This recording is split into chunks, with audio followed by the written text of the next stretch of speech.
બીજા ગ્રંથ બાલબોધમાં સર્વ ગ્રંથોનો સાર જણાવેલ છે. પુરુષાર્થના 3 પ્રકાર છે. એક લૌકિક, બીજું વૈદિક અને ત્રીજું ભક્તિ માર્ગીય.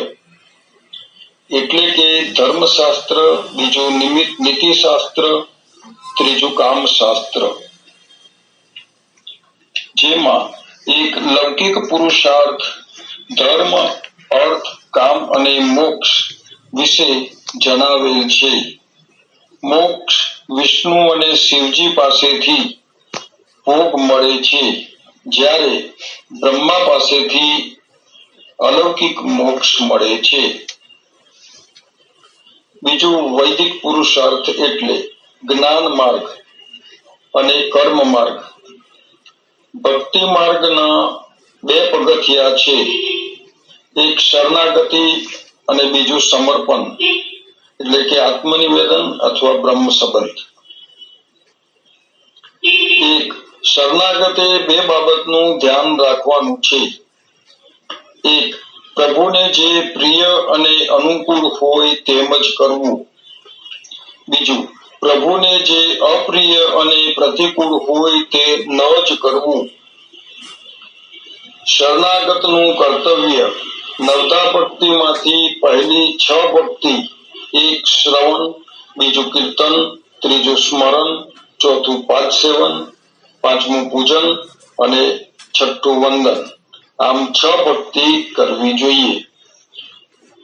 શરણાગતિ શ્રી વલ્લભકુળના બાળક દ્વારા અષ્ટાક્ષર મંત્ર શ્રી કૃષ્ણ શરણમ મમ મંત્રથી અપાય છે.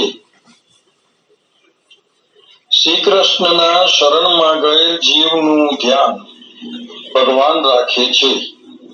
તેની જરૂરિયાતો યોગ્ય સમયે લાયકાત પ્રમાણે પૂરી કરે છે. જે જીવો આત્મનિવેદન કરી ન શકે તેમના માટે શરણાગતિ ઉત્તમ છે તેવું જણાવેલ છે. બીજું સમર્પણ એટલે આત્મનિવેદન અથવા બ્રહ્મ સંબંધ. સમર્પણથી શ્રી વલ્લભકુળના બાળક દ્વારા પંચાક્ષર મંત્ર બ્રહ્મ સંબંધ મંત્ર દ્વારા અપાય છે. જેમાં જીવ પોતાના આત્મા સહિત ઘર, સ્ત્રી, ધન, પુત્ર વગેરે નું શ્રી કૃષ્ણને સમર્પણ કરે છે. માટે જ બ્રહ્મ સંબંધ મંત્રનું વારંવાર સ્મરણ રહેવું જોઈએ. બ્રહ્મ સંબંધ કરેલ જીવનું મુખ્ય કર્તવ્ય શ્રી કૃષ્ણ ભગવાનની સેવા કરવી,